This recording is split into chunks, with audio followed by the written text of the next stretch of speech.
नमस्कार, देश प्रदेश देख रहे हैं आप। मैं हूं आपके साथ विशालगढ़। खबरों की शुरुआत करेंगे बड़ी खबर से। मथुरा से बड़ी खबर मिल रही है। एक्सप्रेसवे पर भीषण सड़क हादसा, बस और गाड़ियों के भिड़ते ही लगे भीषण आग। हादसे में 13 लोगों की गई जान, कई लोग बताए जा रहे घायल। घायलों का अस्पताल में भी इलाज जारी। तो ये बड़ी खबर आप तक पहुंचा रहे हैं, जहां पर 5 बसें और 2 छोटे वाहनों की भिड़ंत हो गई है। और इस दौरान सीएम योगी ने भी हादसे का संज्ञान लिया। उन्होंने दुख भी जताया है और मृतकों के परिजनों को 2 लाख की आर्थिक सहायता भी देने की बात कही है, जबकि घायलों को 50,000 रुपए की आर्थिक सहायता देने की घोषणा की गई है। यमुना एक्सप्रेसवे माइलस्टोन 127 के पास ये बड़ा हादसा हुआ है और इस हादसे में 13 लोगों की जान चली गई है और ये भी बताया जा रहा है कि कई लोग गंभीर रूप से इसमें घायल भी हैं, जिनको अस्पताल में भर्ती भी कराया गया है, जहां पर उनका इलाज जारी है। ये बताया जा रहा है कि 5 बसें इस दौरान आपस में भिड़ गई।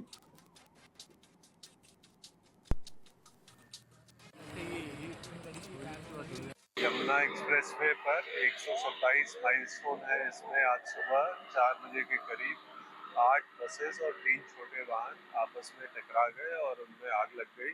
हमारी टीमें लगातार राहत व बचाव कार्य कर रही हैं। आप देख सकते हैं कि फायर ब्रिगेड की गाड़ियां और एम्बुलेंसेस, क्रेन्स इत्यादि के माध्यम से यहाँ जो वाहन जिनमें की आग लगी थी उन पे पहले कंट्रोल पाया गया और फिर उनको अभी साइड कराया जा रहा है ताकि जो यातायात है वो बाधित ना हो।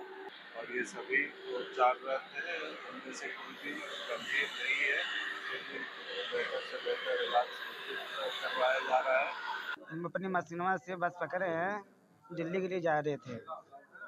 अब बस में ये बस टक्कर हो गई है, एक्सीडेंट हो गया है। अब बस में आग भी लग गई है। अब उसमें काफ़ी लोग घायल हो चुके हैं। हमारी भी चोट लग गई है, हमारी भी कमर टूट चुकी है और काफ़ी लोग घायल हो चुके हैं, काफ़ी लोग मर भी चुके हैं। कोहरा की वजह से यहाँ करीब 3 बजे के आसपास बसों में बस और कुछ व्हीकल में जो 4 व्हीलर होते हैं, यहाँ जो है टक्कर हो गया था, जिससे घायलों को यहाँ इवैक्यूएट किया गया है और प्राइमरी ट्रीटमेंट सबका चल रहा है।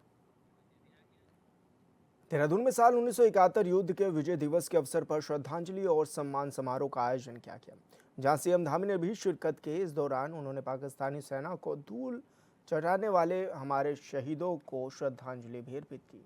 साथ ही उनके परिजनों को सम्मानित भी किया गया। बता दें कि साल 1971 में भारतीय सेना ने अपने उत्कृष्ट सैन्य नेतृत्व, कुशल रणनीति और अदम्य साहस से विश्व इतिहास की एक निर्णायक विजय अर्जित की थी। पाकिस्तानी सेना ने हमारे रणबांकुरों के आगे घुटने भी टेक दिए थे। विजय की ये शौर्य गाथा भारतीय सेना के पराक्रम, अनुशासन और बलिदान का शौर्यपूर्ण इतिहास भी है।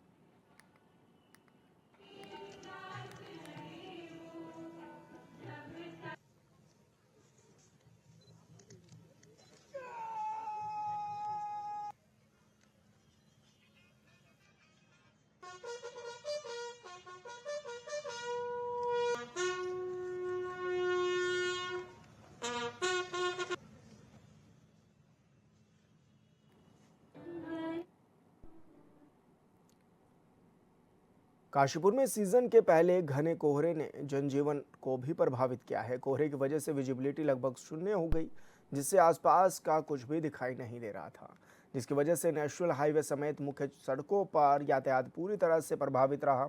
वहीं वाहनों की लंबी कतारें भी लगी हुई नजर आई। लोग हेडलाइट ऑन करके बहुत धीमी गति से अपने वाहन चलाने पर मजबूर हैं।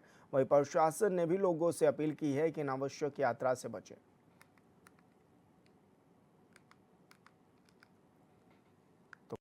से जनजीवन प्रभावित होता हुआ नजर आने लगा है। हाईवे समेत मुख्य मार्गों पर विजिबिलिटी शून्य पहुंच गई है और ऐसे में नेशनल हाईवे पर यातायात पूरी तरह से बाधित भी नजर आया।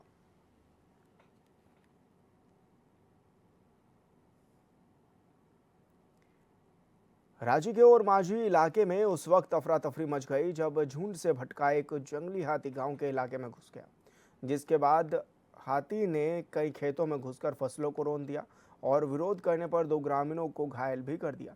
घटना की सूचना मिलते ही वन विभाग की टीम भी मौके पर पहुंची। वनकर्मी हाथी की गतिविधियों पर लगातार नजरें बनाए हुए हैं।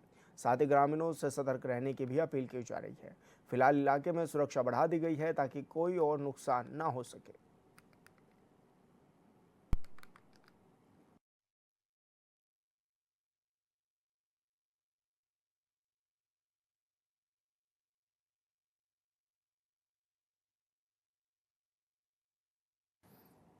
तो तस्वीरों में भी देखा जा सकता है कि कैसे हाथी जो है अपने झुंड से अलग होकर ग्रामीण क्षेत्रों में जा घुसा और ऐसे में पहले तो फसलों को भारी नुकसान पहुंचाया और इस दौरान 2 व्यक्तियों को भी चोटिल किया,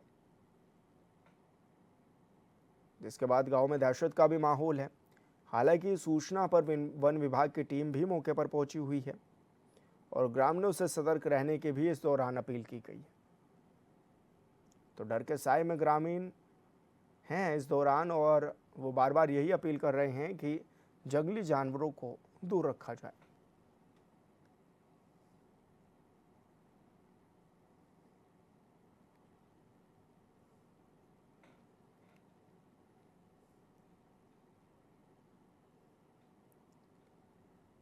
और संवाददाता जयंत कुमार हमारे साथ फोन लाइन पर जुड़ गए हैं। जयंत, क्या कुछ जानकारी मिल पा रही है किस तरह से ये हाथी आबादी वाले क्षेत्रों में जा घुसा और लोग कितने डरे हुए नजर आ रहे हैं?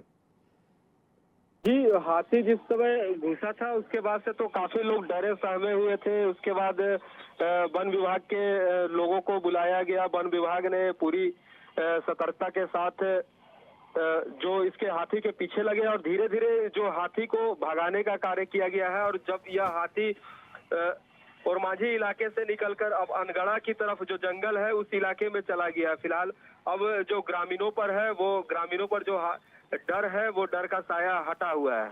लेकिन ऐसे में कितने लोग इसमें चोटिल भी हुए और अभी लोग क्या कुछ अपील कर रहे हैं वन विभाग से और तमाम अधिकारियों से भी? जो 2 लोग घायल हुए थे इस क्रम में, जो हाथी आया है, हाथी भगाने के क्रम में 2 लोग घायल हुए थे। और इसके बाद लोगों का यही है कि वन विभाग जिस तरह बंद करता जा रहा है और धीरे धीरे जो हाथी का झुंड है वो काफी इस जगह जंगल एरिया है, जंगल में घूमते हुए कभी कभी कोई हाथी भटक जा रहा है, जिसके कारण जो ग्रामीण इलाके में आ जा रहे हैं। तो ऐसे में जो वन विभाग से इनका आग्रह है कि ध्यान दिया जाए और इस पर जो नियम है या फिर इनको हटाने का जो जिस तरह कार्रवाई है वो किया जाए। ऐसे में क्या ज्यादा नुकसान भी हुआ है किसानों का? नहीं, नुकसान ज्यादा नहीं हुआ क्योंकि वहाँ एक डैम है तो वो अपने डैम में ज्यादा समय उसी डैम इलाके में रहा था। जी बिल्कुल जयंत, बहुत शुक्रिया आपका तमाम जानकारी साझा करने के लिए।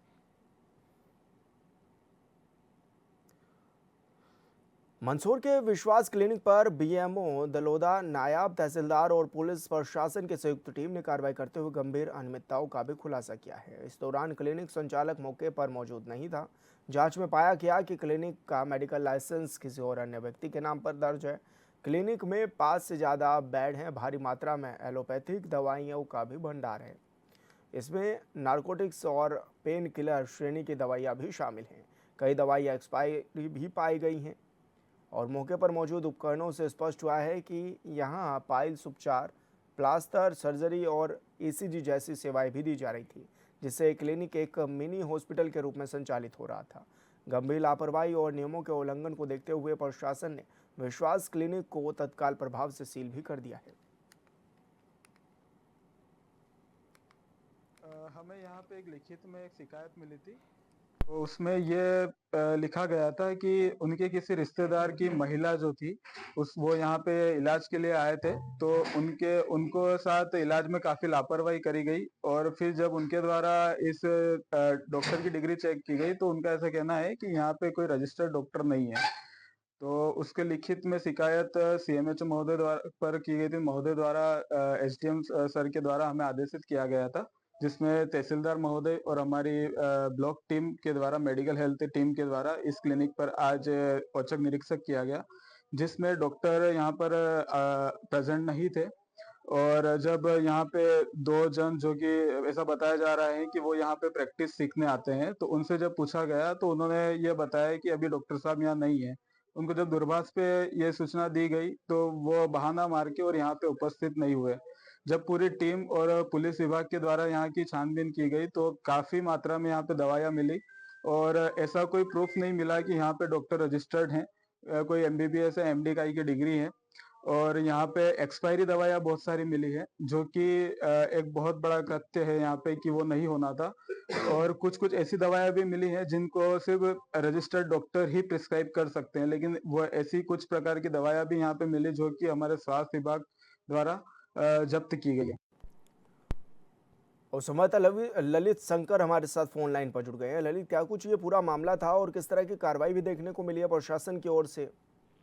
बिल्कुल विशाल, मैं बता दूं कि मंदसौर जिले के दलोदा में लंबे समय से अवैध मेडिकल क्लिनिक का संचालन किया जा रहा था, जिस पर प्रशासन, जो पुलिस प्रशासन है, कई नायब तहसीलदार है, जो स्वास्थ्य विभाग की टीम है, उसने बड़ी छापामार कार्रवाई की है, जिसमें जो अवैध रूप से मेडिकल संचालित हो रहा था उसके ऊपर, उसके खिलाफ कार्रवाई की है, जो कि अवैध रूप से संचालित लंबे समय से दलोदा में किया जा रहा था, जिसकी लगातार शिकायत भी मिल रही थी, जिस पर अब जो स्वास्थ्य विभाग की टीम है, नायब तहसीलदार की टीम है, पुलिस प्रशासन की टीम है, उसने एक बड़ी कार्रवाई करी है, जिसमें जो अवैध रूप से जब वहाँ पहुंची टीम, तो वहाँ से अवैध रूप से जो एक्सपायर की डेट की दवाइयाँ है वो बड़ी मात्रा में मिली है। साथ ही जो वहाँ का संचालक है वो तो वहाँ उपस्थित नहीं रहा, क्योंकि कहीं न कहीं जब उसको सूचना मिली होगी कि टीम यहाँ पर छापामार कार्रवाई करने पहुंच रही है, तो उससे पहले ही वो वहाँ से फरार हो गया और उससे संपर्क भी किया गया, तो उसने कुछ भी एक बहाना बनाकर उपस्थित नहीं हुआ। कहीं ना कहीं वहाँ जो मेडिकल संचालक था, जो क्लिनिक था, उस पे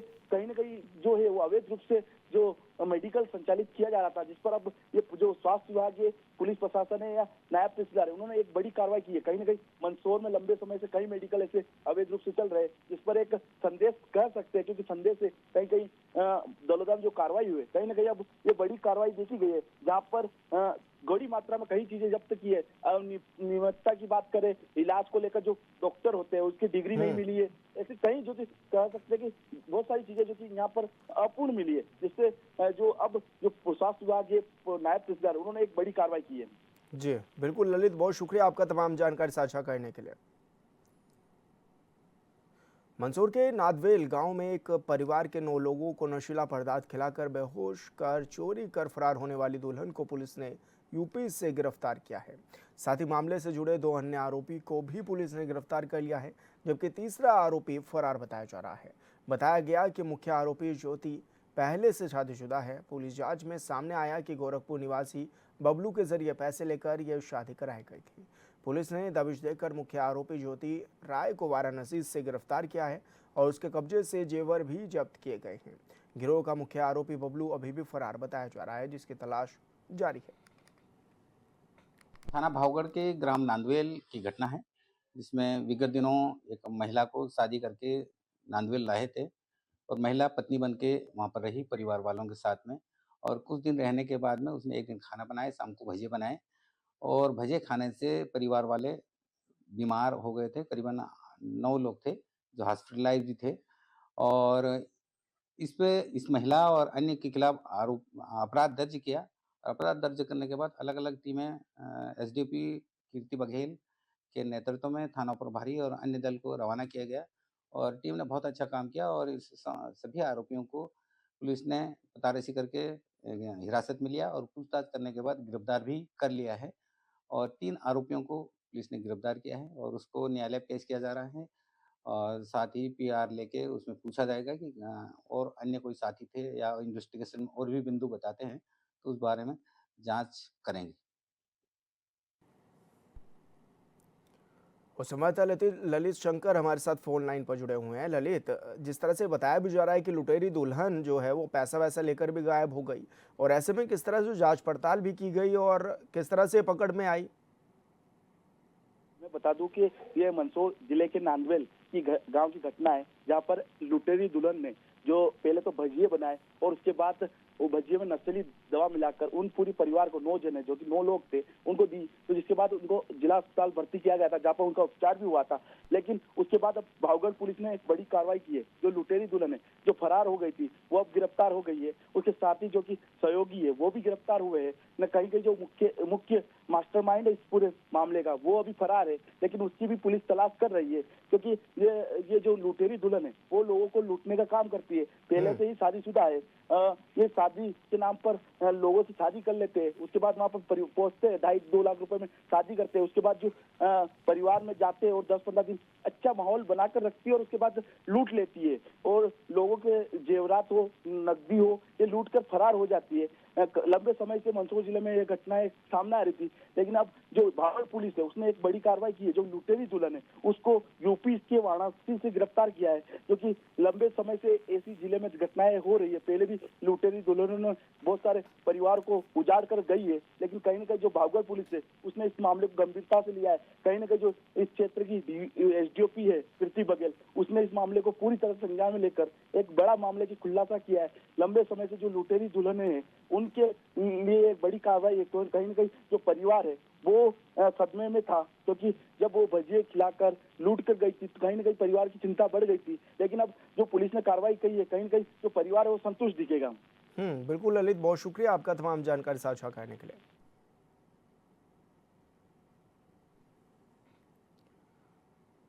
गिरिडीह में जमीन विवाद को लेकर दो पक्षों के बीच मारपीट हो गई, जिसमें 3 महिलाएं और 5 पुरुष गंभीर रूप से घायल भी हो गए, जिन्हें सदर अस्पताल में भर्ती कराया गया है। घटना की सूचना मिलते ही पचबा थाना पुलिस मौके पर पहुंची और मुख्य आरोपी मोहम्मद जमरुद्दीन अंसारी उर्फ सेठी को भी हिरासत में लिया गया।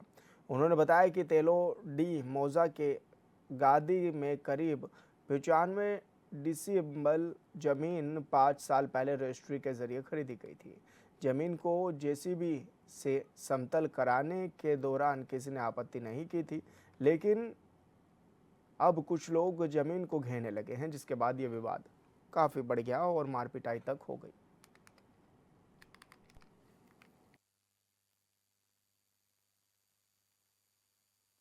लैंड मेरा माँ था, उसको मार के गिरा दिया। हम उसको बचाने गए, हम ही को सेठी था, उसी माँ को बचा रहे थे, हम ही को मारने लगा डंडा से, पूरा कपार फाड़ दिया मेरा मम्मी को। कौन लोग मारा है? वही जमीर मारा है। उसका नाम है पीकू। पूरा मारा हम लोग। थाना गए थे आप लोग? हाँ गए थे, सर भेजाई, थाना वाला बोला जाओ पहले हॉस्पिटल। तो वो जमीन किसका है? हम लोग का जमीन। वो लोग जबरदस्ती करना चाहते? जबरदस्ती कर रहा है, जमीन माफिया आया है, बोला कि हम कागज लाए हैं ऊपर से। हरिद्वार स्थित भल्ला स्टेडियम में पुलिस की ओर से आयोजित खेल प्रतियोगिता का शुभारंभ किया गया। इस मौके पर एसडीआरएफ आईजी निवेदिता कुमार मुख्य अतिथि के रूप में भी मौजूद रही। उन्होंने खिलाड़ियों को उत्साहवर्धन भी किया। एसएसपी हरिद्वार परमेंद्र सिंह डोभाल समेत पुलिस विभाग के वरिष्ठ अधिकारी भी कार्यक्रम में शामिल हुए। इस प्रतियोगिता का मुख्य उद्देश्य पुलिसकर्मियों में खेल भावना और शारीरिक फिटनेस को बढ़ावा देना है।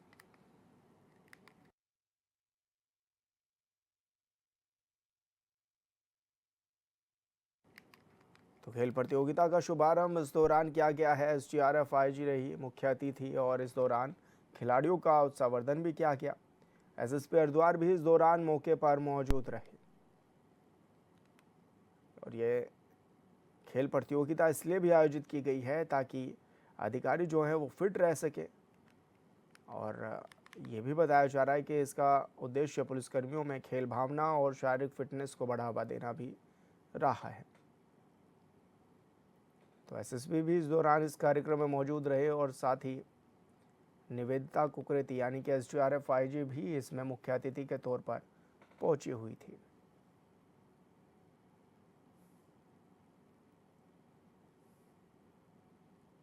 तो खिलाड़ियों का उत्साहवर्धन भी इस दौरान किया गया।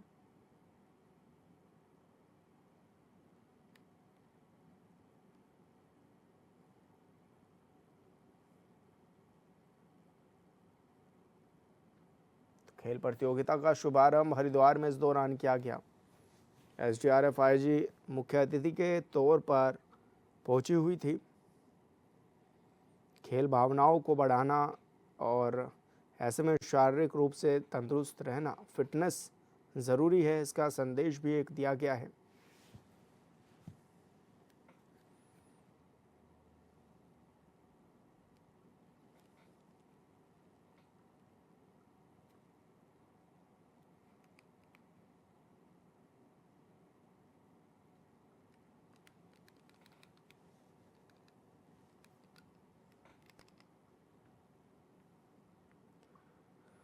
Jharkhand chemist and drugs association की आम सभा रांची में संपन्न हुई है, जिसमें मुख्य रूप से संगठन के अगले सत्र के लिए सुचारू रूप से चलने का फैसला भी किया गया। इस दौरान केमिस्ट के सदस्य किस तरह दवाइयों को बाजार में बेचने पर चर्चा हुई है। साथ ही केमिस्ट एंड ड्रग्स की समस्याओं को भी समझा गया है। इसके अलावा बैठक में 12 एजेंडों पर चर्चा भी की गई है।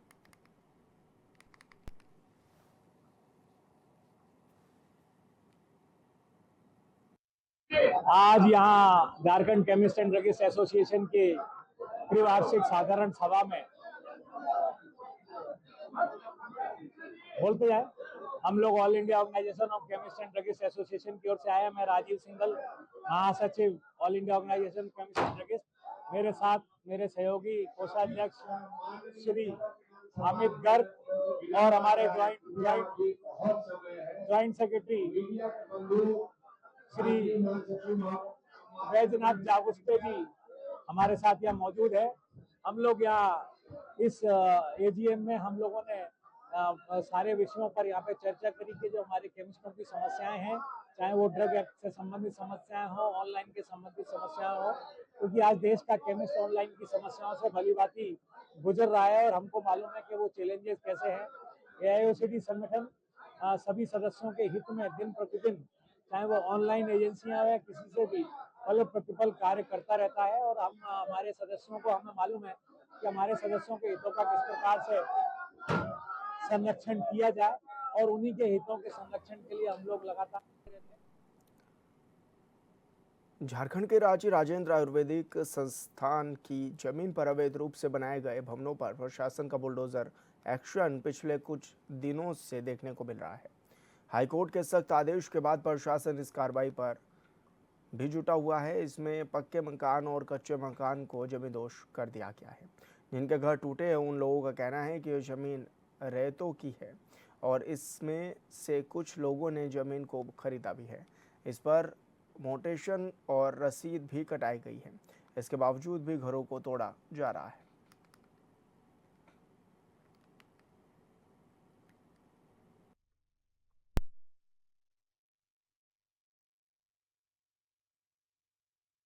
डीआईजी ग्राउंड में जो हाईकोर्ट का सख्त आदेश था कि रिम्स परिसर का जो अतिक्रमण एरिया है, इस अतिक्रमण एरिया को खाली कराया जाए, तो इस वक्त जो है प्रशासन के लोग भी मौजूद है और सामने तस्वीर जो देखिए कि यह तस्वीर बुलडोजर एक्शन भी जो चल रहा है वो नगर निगम का और प्रशासन की ओर से जो बुलडोजर एक्शन चल रहा है। सामने जो घर है इस घर को तोड़ा जा रहा है और बताया जा रहा है कि यह घर जो है अतिक्रमण एरिया में है, जो रिम्स का क्षेत्र है, रिम्स के परिसर में है और रिम्स की परिसर में अतिक्रमण किया गया है। और घर देखिए कि कितना पक्का मकान है।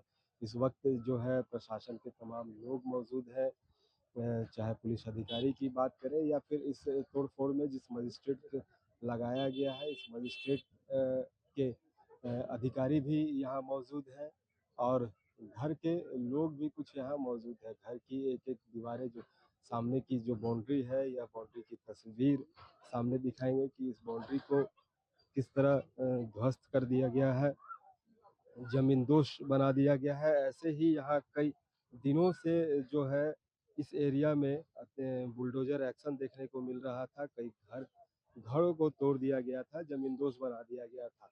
इस वक्त की भी जो सामने तस्वीर है वो तस्वीर हम आपको दिखा रहे हैं कि यह घर है, जो घर को रिम्स के लोग यहाँ रिम्स परिसर में जिस तरह लोग रह रहे थे, इन लोगों को जो नोटिस देने के बाद अब इसे खाली कराया। चूँकि सुप्रीम कोर्ट माफ़ कीजिएगा, चूँकि हाई कोर्ट में यह आदेश आया था कि 17 दिसंबर तक जो रिम्स का एरिया है, रिम्स एरिया में अवैध तरीके से जो घर बनाया गया है, इस तमाम घरों को खाली किया जाए। जो अतिक्रमण एरिया है, इस अतिक्रमण एरिया को खाली किया जाए। तो इस अतिक्रमण वाले क्षेत्र में कई ऐसे घर हैं जिसे खाली कराया गया है। वहीं एक अपार्टमेंट का भी है चर्चा, जो अपार्टमेंट है, करोड़ों की लागत से यह अपार्टमेंट बनाया गया है, उस अपार्टमेंट को भी खाली कराकर उसे तोड़ा जा रहा है। और फिलहाल उस अपार्टमेंट में तो छेनी हथौड़ी चल रहा है, लेकिन यहाँ जो है बुलडोजर एक्शन देखने को मिल रहा है। उसमें छेनी हथौड़ी से उसे खाली तोड़ा जा रहा है। मजदूर लगे हुए हैं। इस पर जो अधिकारी है, इस अधिकारी से बात करने पर उन्होंने बताया कि वहाँ जो है वो नगर प्रशासन की ओर से उसमें भवन निर्माण वाला विभाग ले लिया है। तो इस पर इसके कारण जो है 4 मंजिला इमारत है। 4 मंजिला इमारत अगर टूटती है, एक बार ध्वस्त होता है, तो हो सकता है कि अगल-बगल कुछ नुकसान हो जाए। तो इस कारण से इसे धीरे-धीरे जो छीनी हथौड़ी से तोड़ा जा रहा है। और लेकिन जो घर है, यहाँ भी कहें तो पक्के मकान है, 2 मंजिला मकान है। इस मकान को भी तोड़ने की कवायद जो है वो जारी है। फिलहाल इसके जो चारदीवारी है, इस चारदीवारी के बाहर जो एक-एक छोटे-छोटे जो घर बने हुए हैं, इस घर को तोड़ा जा रहा है। वहीं कुछ लोग भी हैं, इन लोगों से भी जानेंगे कि आखिर इस पे क्या कुछ कार्रवाई है। जिस तरह जो बुलडोज़र एक्शन है, जो लोग देखिए कि घर को देख रहे हैं, वहीं कई प्रशासन के अधिकारी भी मौजूद हैं। सामने की पूरा तस्वीर भी देखेंगे कि सामने में भी कुछ लोग हैं जो इस घर को तोड़ रहे हैं। स्वेच्छा से ही अपने घरों को तोड़ रहे हैं। ऐसे ही कई लोग हैं जो अपने-अपने दस्तावेज़ लेकर भी पहुँचे हुए हैं और उनका कहना है साफ तौर पर कि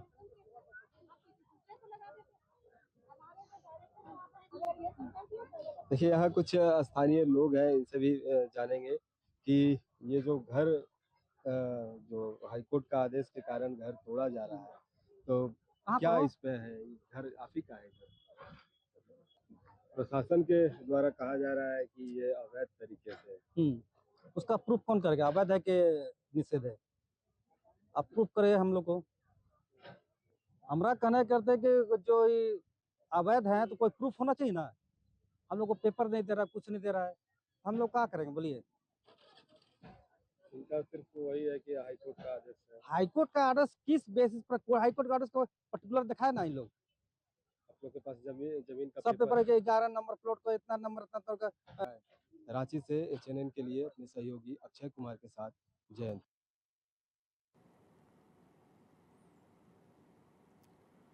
और देश प्रदेश की खबरों में मेरे साथ इतना ही। आप देखते रहिए HNN 24/7। नमस्कार।